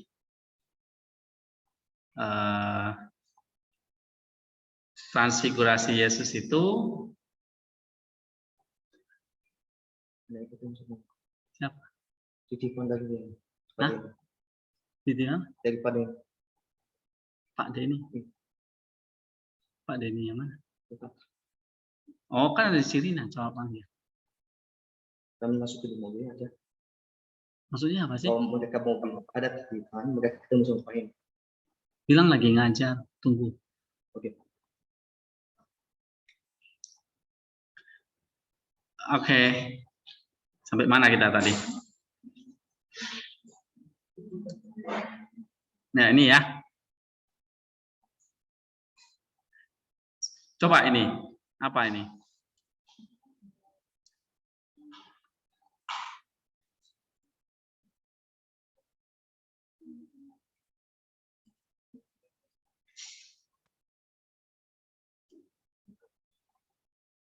Hah?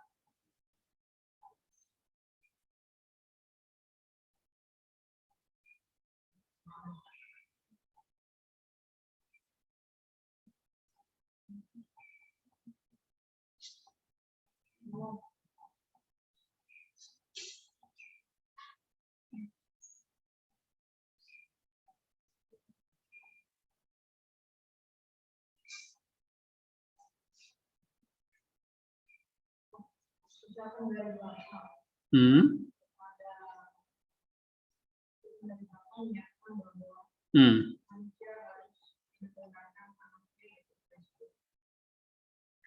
Ya, di sini menarik. Ada kesaksian dari Bapak kepada anak, didengar oleh siapa? Para rasul. That's the order. Kamu lihat ordernya. Bapak, anak, manusia. Nah, manusia ini para rasulnya mewakili gereja kita. Ya. Nah, tetapi kamu lihat ketika kayak misalnya Yesus itu dibaptis, kan juga Allah itu memberikan apa? Kesaksian, iya kan? Kemudian waktu Yesus mengalami transfigurasi, Allah Bapa juga apa? Memberi kesaksian. Nah, ini cuma di dua peristiwa ini. Ada terdengar suara dari surga menyatakannya itu kepada anak, kemudian disaksikan oleh manusia lah ya, para rasul. Nah, ini artinya apa? Ini artinya bahwa manusia itu melihat satu apa namanya? Ini satu keajaiban ya, satu miracle yang hanya terjadi sekali lah ya, gitu. Makanya kalau kamu lihat nanti Petrus itu memberikan kesaksian ya bahwa apa yang dia tulis itu adalah sungguh-sungguh benar gitu. Ya, bahkan Yohanes sendiri juga mengatakan dia melihat terang kemuliaan itu, ya kan? Nah, itu adalah kesaksian manusia bahwa kehadiran Allah itu real, nyata, dan itu membuat manusia itu trembling, takut dan gemetar gitu. Ya, maka takut akan Allah itu ya, trembling itu ya. Oke, bahwa Allah ini memang benar-benar ada dan bahkan menyatakan kesaksiannya kepada sang anak itu. Nah, tetapi ketakutan kita itu bukan ketakutan teror, tapi ketakutan yang mengiluminasi gitu, illuminate the disciples. Nah, sehingga makin kamu takut kepada Allah, kamu makin terang. Bukan jadi makin jadi pengecut atau jadi kayak apa gitu. Bukan. Jadi ini ketakutan yang membuat kamu itu makin teriluminasi atau terang gitu. Nah, seperti kayak para murid itu. Mereka trembling, mereka falling down with the face to the ground. Tapi itu sebetulnya adalah worship mereka kepada Sang Master Universe ini. The Sovereign Master of the Universe. Nah, ini yang sikap yang harus kita miliki. Kita ada takutnya nih sama Allah. Tapi bukan ketakutan karena apa ya, kayak lihat hantu gitu, atau ketakutan karena kita melakukan kesalahan gitu. Tapi takut kepada Allah itu maksudnya kita tuh ketakutan yang semakin membuat kita jadi terang, membuat kita tuh worship Him, membuat kita tuh ibadah kepada Dia, menyembah Dia. You see? Nah, ini kan sesuatu yang ingin kita pelajari, ya. Coba dibaca ini ya. Trembling, tapi trembling at the new and brilliant shining. Nah, gitu. Ya. illuminate the disciple, ketakutan yang mengiluminasi. Walaupun kamu falling down, tapi falling down yang membuat kamu itu akhirnya menyembah Sang Tuhan, penguasa atau Tuhan atas alam semesta. Nah, ini disaksikan, distempel ini oleh Sang Bapa bahwa anak inilah the master of the universe, dan itu distempel oleh Sang Bapa. Nah, maka ada kesaksian tadi. Ya, coba kita baca dalam Matius 17 ayat yang ke-5 ya. Coba baca. Dan tiba-tiba sedang dia berkata-kata, jumlah awan yang terang menaungi mereka, dan dari dalam awan itu terdengar suara yang berkata, inilah anak yang dikasihi, kepadanya aku berkenan, dengan amat dia. Nah, jadi itu ada kayak stempel dari Sang Bapa. Bapa itu nggak ada wujud, makanya dikatakan cuma hanya dari dalam awan itu terdengar suara.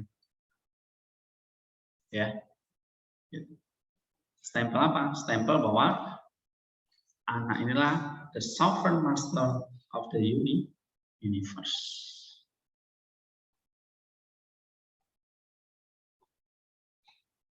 Nah, tapi bukan hanya itu. Di sini diajarkan apa lagi? Stempel apa lagi ini? Jadi misalnya ya, setelah melihat hal transfigurasi tadi, terdengar suara dari Bapa di atas Gunung Tabor, ya. Lalu dikatakan proclaiming unto the whole world apa? He is our savior and the impress of the archetype. Nah, ini kata yang sangat penting. Jadi tadi pertama apa? The sovereign master of the universe. Maka kita, kalau Tuhan itu adalah penguasa atas alam semesta, itu membuat kita trembling kan? Kamu mau sombong nggak? Kamu kayak penguasa, oh dia kan? No, worship. Worship itu artinya apa? Kita itu kecil, dia itu besar. Ya, itu worship. Tapi bukan hanya masalah itu, tapi ini juga mengatakan kesaksian Bapak itu menunjukkan dialah the savior and the impress of the archetype. Nah, itu artinya apa? Savior itu kan juru selamat, ya kan? Kristus itu juru selamat kita. Tadi dikatakan, kalau dia nggak menyentuh kita, maka apa? Kita nggak bisa melihat cahaya itu kan? Kita nggak alami cahaya itu. Sama misalnya, kalau kamu nggak pakai kacamata, kamu nggak bisa lihat matahari itu, ya kan? Gitu. Nah, dia our savior.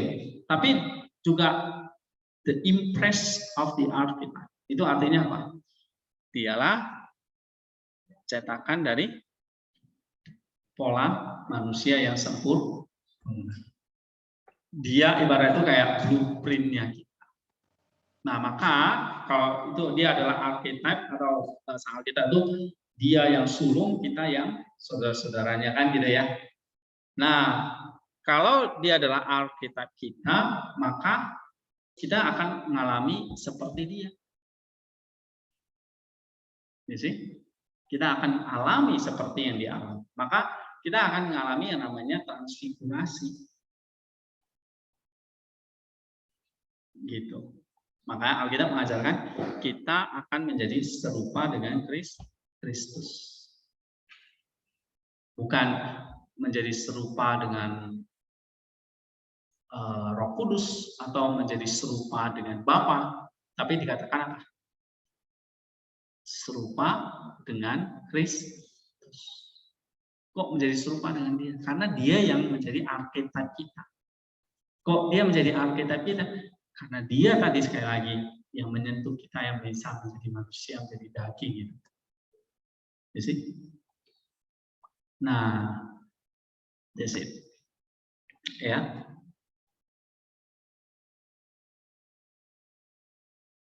Nah, ini juga. Coba ini apa ini?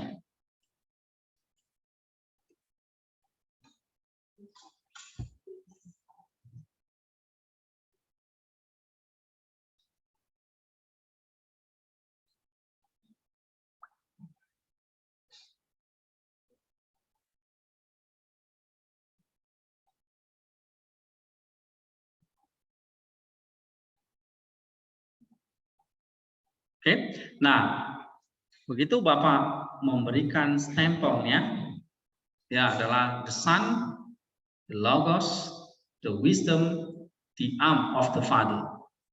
Maka dikatakan, inilah anakku yang terkasih. Oke.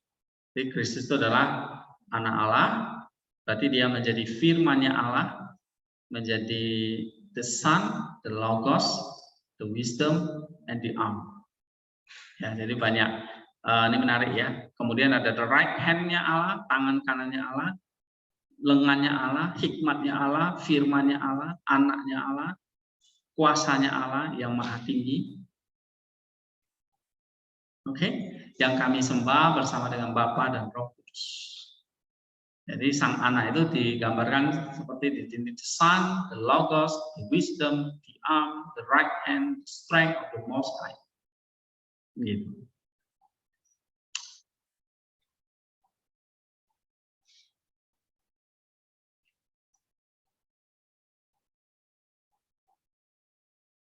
Oke, ada pertanyaan sampai di sini. Ini contoh yang nanti akan kita juga pelajari ya ke depan. Cara-caranya seperti ini ya, dibaca kemudian kita komentari. Nah, ini juga ada di sini ya. Ini.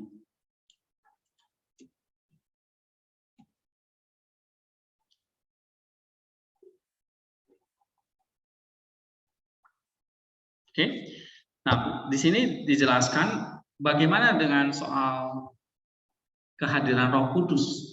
Ada nggak di atas Gunung Tabor itu?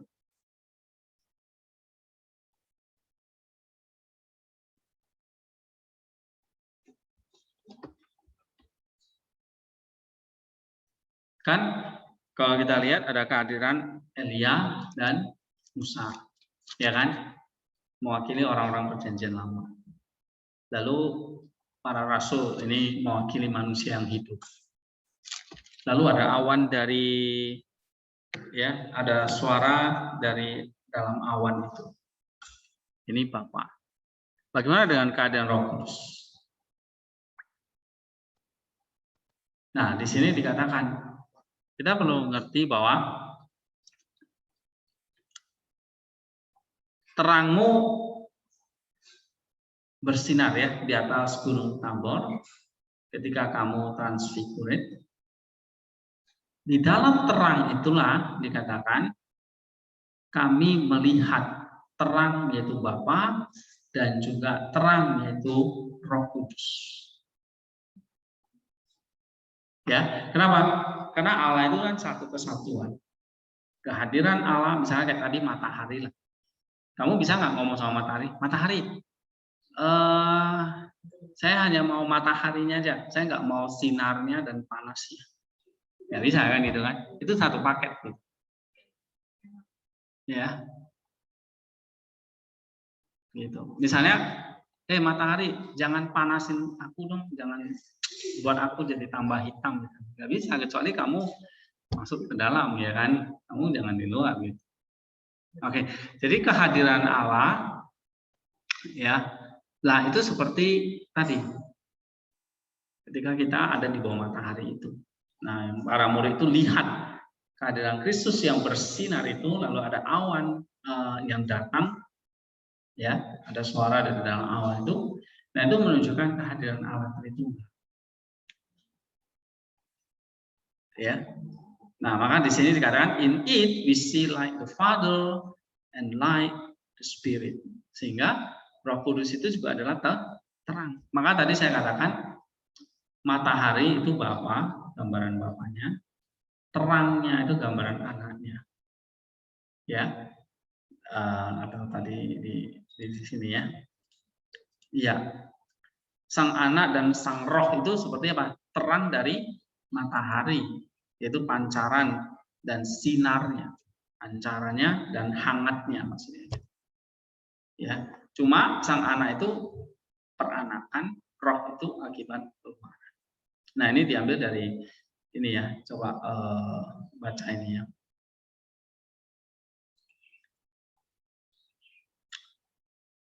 Lagi Coba baca ini. Satu orang. Lagi sang anak.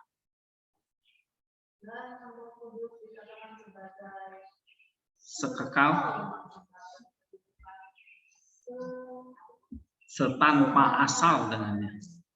Mereka itu kekal sebab mereka seada dengan Sang Bapa dari kekal, tetapi mereka bukan setanpa asal sebab mereka bukan dengan sumber seperti yang tadi saya katakan, misalnya kayak pancaran atau sinar dan panasnya matahari itu berasal dari mana? Dari matahari itu. Ya, tapi pancaran sinar dan terangnya dari matahari itu ya memang kalau ilustrasi pakai matahari itu jadinya memang nggak sempurna sih ya, analogi yang nggak pas memang. Tapi paling nggak itu mendekati lah, walaupun matahari itu bukan Allah kan, ini hanya analogi ya. Pancaran dan terangnya dan mataharinya itu sehakikat, artinya senatur gitu. Ya, senatur. Tapi matahari dengan cahayanya dan dengan panasnya itu tiga hal yang berbeda. Oke. Nah, seperti gambar Allah Tritunggal itu, Sang Anak, Sang Roh Kudus, dan Sang Bapa itu sehakikat. Sebab berasal dari sumber yang sama, ya. Gitu. Cuma ketiganya dibedakan. Cahaya matahari ya bukan mataharinya, itu cahayanya bukan mataharinya, ngerti? Ya, gitu. Nah, coba baca lagi. Mereka berasal, maksudnya tadi Anak dan Roh Kudus itu berasal dari mana? Dari matahari. Seperti terang berasal dari mana? Dari matahari. Ya. Sekalipun mereka tidak lebih rendah atau kemudian lebih tinggi daripadanya, ini ada kurangnya. Juga mereka dikatakan sebagai tanpa asal dalam arti bahwa mereka tidak mempunyai asal dan dalam waktu. Kalau matahari ya ciptaannya ada asalnya kan. Sekiranya tidak demikian, tentu mereka dianggap sebagai tunduk kepada waktu. Sedang dari mereka waktu ini sendiri berasal. Demikianlah mereka ini tanpa asal, bukan mengenai sumber mereka, tetapi mengenai waktu. Sebab mereka ada sebelum dan melampaui segala waktu. Ya tadi ya, Allah itu. Yang karenanya mereka seperti yang kami katakan, sekekal dengan Sang Bapa baginya bersama mereka kemuliaan dan kuasa sepanjang segala zaman. Oke? Jadi Sang Anak dan Sang Roh itu tanpa asal mengenai waktu, bukan mengenai sumber mereka yaitu Sang Bapa. Jadi mereka maksudnya itu lahir, mereka ada itu yang dikatakan sehakikat dengan Sang Bapa itu berarti apa? Sudah ada pada mulanya, tidak terikat oleh waktu, ya, gitu. Ya kalau ajaran bidat kan mengatakan kalau Allah itu satu, maka yang dari dulu ada itu pasti satu.